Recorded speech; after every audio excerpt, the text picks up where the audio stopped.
சரண் Krishna YouTube சேனலுக்கு உங்களை அன்புடன் வரவேற்கின்றேன். பங்குனி மாதத்தில் இவர்கள் குலதெய்வத்தை விரதமிருந்து வழிபட்டால் கைமேல் பலன் கொடுக்கும். யார் விரதம் இருக்கணும், எப்படி இருக்கணும் அப்படிங்கிறத பற்றி தான் இந்த வீடியோவில் தெளிவாக நம்ம பார்க்க போகிறோம்.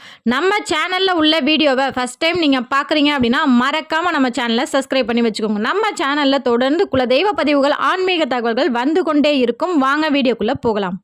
குரு பகவானின் வீட்டில் சூரியன் சஞ்சரிக்கும் மாதம் இந்த பங்குனி மாதம். இந்த பங்குனி மாதம் ஒரு சுபிட்சமான மாதம்.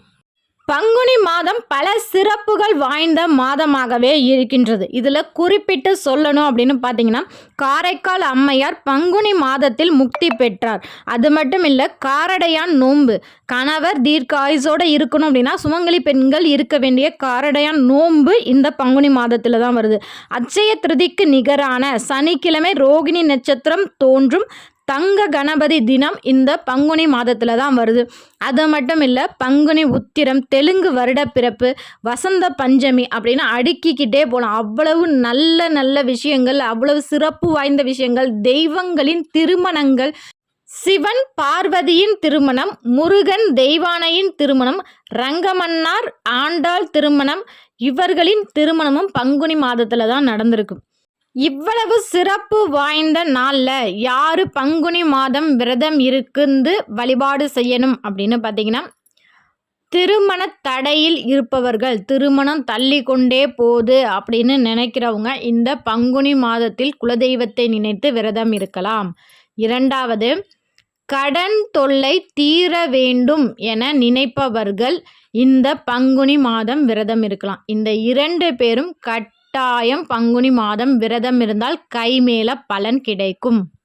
என்னங்க, திருமணம் அப்படிங்கிறது இந்த மாதத்தில் நிறைய பேருக்கு திருமணம் நடந்திருக்கு தெய்வங்களுக்கெல்லாம். அதனால் திருமணம் ஆகாதவங்க இந்த மாதம் விரதம் இருந்தால் நல்லது நடக்கும். ஆனால் கடன் இருக்கிறவங்கெல்லாம் இந்த மாதம் விரதம் இருக்கணும்னு சொல்கிறீங்களே அப்படின்னு கேட்பீங்க. ஆமாம், ஏன்னா இந்த மாதம்தான் சனிக்கிழமையும் ரோகிணி நட்சத்திரமும் தோன்றிய தங்க கணபதி தினம், அட்சய திருதிக்கு நிகரான தினம். அட்சய திருதியில் என்ன செய்வோம், நம்ம எந்த ஒரு செயல் செய்தாலும் அது பெருகும். அதனால நிறைய தங்கம் வாங்கி வீட்டில் வைப்போம். அந்த தினத்தில் நம்ம விரதம் இருந்து கடன் அடைப்பதற்கான ஒரு தொகையை எடுத்து வச்சோம்னாலும் அது பெருக தான் செய்யும். அதாவது உங்கள் கடன் முழுமையாக அடையும்.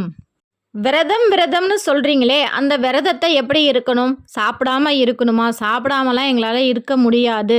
கண்டிப்பாக எந்த ஒரு விரதமும் தங்களை வருத்திக்கிட்டு, அதாவது நீங்கள் சாப்பிடாம பட்டினியாக இருந்து தான் விளக்கேற்றணும் அப்படிங்கிறது குலதெய்வம் என்றுமே எதிர்பார்க்கவே பார்க்காது. அதனால் இந்த விரதத்திற்கு நீங்கள் சாப்பிடாமல் இருக்கணும் அப்படிங்கிற எந்த ஒரு அவசியமும் இல்லை. அதேபோல் ஆண்கள் பெண்கள் இருபாலரும் ஏற்கக்கூடிய விரதம்தான் இந்த விரதம்.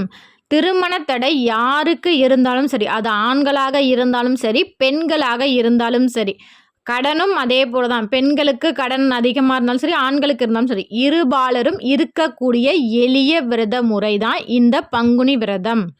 பங்குனி 1ஆம் தேதி உங்கள் குலதெய்வத்தை மனதார நினச்சி வழிபாடு செய்யுங்க. காலையிலேயே ஆண்களாக இருக்கட்டும் பெண்களாக இருக்கட்டும், காலையில் எழுந்ததும் குளித்து விட்டு உங்கள் பூஜை அறையில் உங்கள் குலதெய்வத்தை நினைத்து வேண்டுங்க. ஒவ்வொரு ஆண்களும் வீட்டில் விளக்கேற்றுறீங்க அப்படின்னா தாராளமாக ஏற்றுங்க. ஆனால் அதில் ஒரு குறிப்பிட்ட ஒரு முறை இருக்குது. நீங்கள் விளக்கேற்றுனீங்கன்னா நீங்கள் தான் குளிர வைக்கணும். அவ்வளோ நேரம் வீட்டில் இருக்க முடியும் அப்படின்னா நீங்கள் விளக்கேற்றுங்க. இல்லைன்னா வீட்டில் உள்ள பெண்களை வைத்து குலதெய்வத்திற்காக தனியாக ஒரு மண்ணகல் தீபம், இலுப்ப எண்ணெய் ஊற்றி விளக்கு ஏற்றுங்கள். ஏற்றிய பிறகு உங்கள் குலதெய்வம் எந்த பெருந்தெய்வத்தின் அம்சம், இது ஏற்கனவே நிறைய வீடியோவில் சொல்லியிருக்கோம். புதுசாக பார்க்குறவங்களுக்கு ஷார்ட்டாக சொல்லிடுறேன். உங்கள் குலதெய்வத்தின் நெற்றியில் நாமம் இருந்தால் அவர்கள் பெருமாளின் அம்சம். உங்கள் குலதெய்வத்தின் நெற்றியில் பட்டை இருந்தால் சிவனின் அம்சம் தான் உங்கள் குலதெய்வம். அதனால் பெண் தெய்வங்கள் என்றால் அவர்கள் அம்பிகை வழிபாடு செய்யலாம்.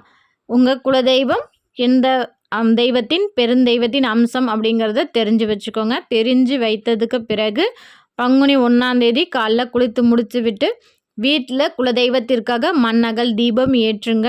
இப்போ திருமண தடை ஆண்களுக்கு இருக்குது அப்படின்னா அம்மாவை வச்சு ஏற்றுங்க. இல்லை நீங்கள் ஏற்ற சூழ்நிலை இருக்குது அப்படின்னா நீங்கள் ஏற்றுங்க. ஏற்றிட்டு ஒரு 1/4 மணி நேரமாவது வெயிட் பண்ணி நீங்கள் தான் குளிர வைக்கணும். ஆண்கள் வீட்டில் விளக்கேற்றுனா ஆண்கள் தான் குளிர வைக்கணும்.